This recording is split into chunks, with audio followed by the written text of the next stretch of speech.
Hey, welcome back. Today we're going to talk about why God might have used evolution as part of the creation process. What if evolution isn't a threat to belief in God? What if evolution is the best method for creating human beings capable of love? For most of my life, I assumed there were only two options. Either God created everything instantly and perfectly, or evolution happened and God wasn't involved. But what if that's a false dilemma?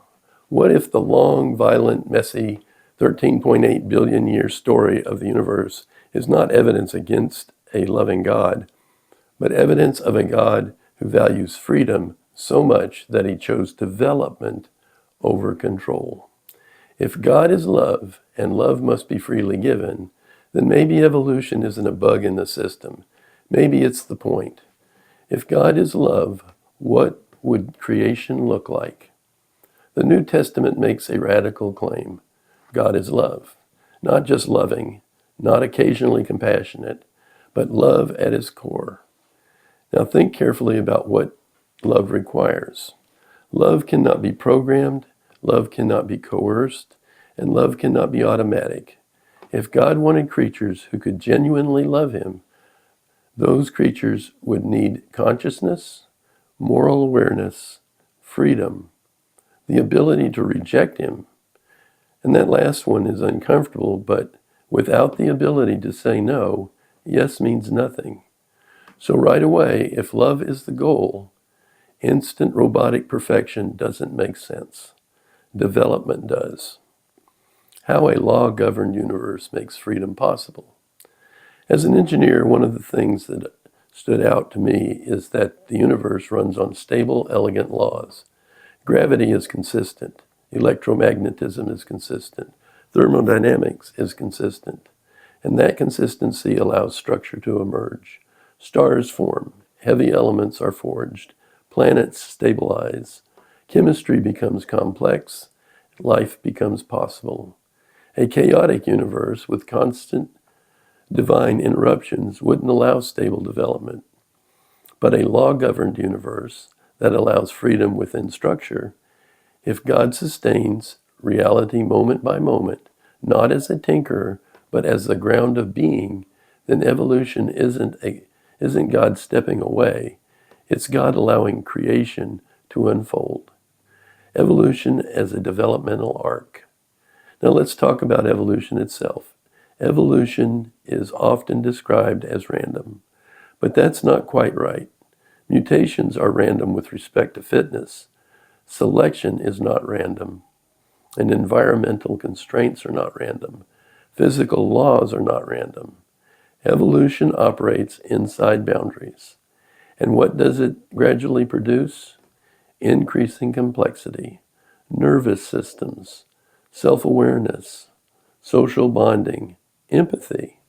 Early humans were tribal, and they had to be. Tribalism allowed survival. Small groups bonded tightly enough to protect one another in a hostile environment.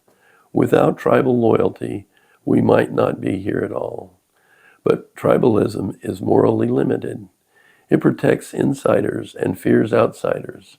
So if there is a divine arc, it would have to move beyond tribalism. Moral expansion. When you read the biblical narrative carefully, you actually see a progress. Early texts reflect tribal identity, protection of one's people, us versus them. But gradually, something shifts. Prophets begin speaking of justice for the foreigner, compassion for the enemy, care for the widow and orphan. The moral circle expands. And then the story reaches its climax in Jesus of Nazareth. In him, something unprecedented happens. Love is no longer tribal. It's national. It's not retaliatory. That is not evolutionary instinct. That is transcendence of instinct. If evolution built the biological platform, Christ reveals the destination. The hard question, what about suffering? Now we have to face the hardest part. Evolution is brutal. Extinction, perdition, disease, death. If God used evolution, then God allowed a process involving immense suffering. That cannot be dismissed lightly. But here's the alternative question. Could you have a world with genuine freedom, stable physical laws, and developing consciousness without risk, without pain, and without loss?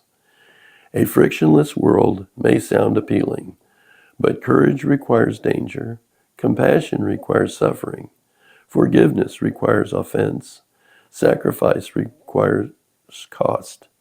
The very virtues we must admire only exist in a world where things can go wrong. That doesn't eliminate the emotional weight of suffering, but it reframes it within a larger developmental context. Why not instant perfection? Some might say, why didn't God just create morally perfect beings from the start? But think about that. If beings were created already morally perfected, without struggle, without development, without real freedom to deviate, are they truly free, or are they simply programmed? A developmental arc allows authentic choice, moral growth, relationship, story love. And a story is deeper than love in a laboratory. The coherent picture. So here's the coherent model. 1, God is love. 2, God requires freedom. Love requires freedom. 3, freedom requires stable laws and real risk. 4, stable laws allow evolutionary development. And 5, evolution gradually produces conscious moral agents. 6, moral arc expands beyond tribalism. And 7, in Christ's self-giving love is revealed as the goal. Evolution in this framework is not a denial of God. It's the long runway required for creatures capable of divine love. Why this matters? For years I thought I had to choose science or God, evolution or creation, reason or faith. But what if the real choice isn't between science and God? What if it's between a shallow view of God and a deeper one? A God who snaps his fingers and forces perfection, or a God who patiently unfolds a universe capable of freely loving him? If the second is true, then evolution isn't an embarrassment to theology. It's part of the ascent. If this perspective challenges you, good. If it unsettles you, even better. Because if we're going to talk about God seriously, not sentimentally, we have to ask, what kind of universe love would actually create? And maybe, just maybe, the long evolutionary story of the cosmos isn't a problem to solve. It's a love story still unfolding. And if you're still thinking about this after this episode ends, you're exactly who this channel is for. Subscribe and let's keep the conversation going. Hit me with any questions that you have in the comments below. And until next time, I appreciate you watching. Maybe I'll be over this cold by then. Bye.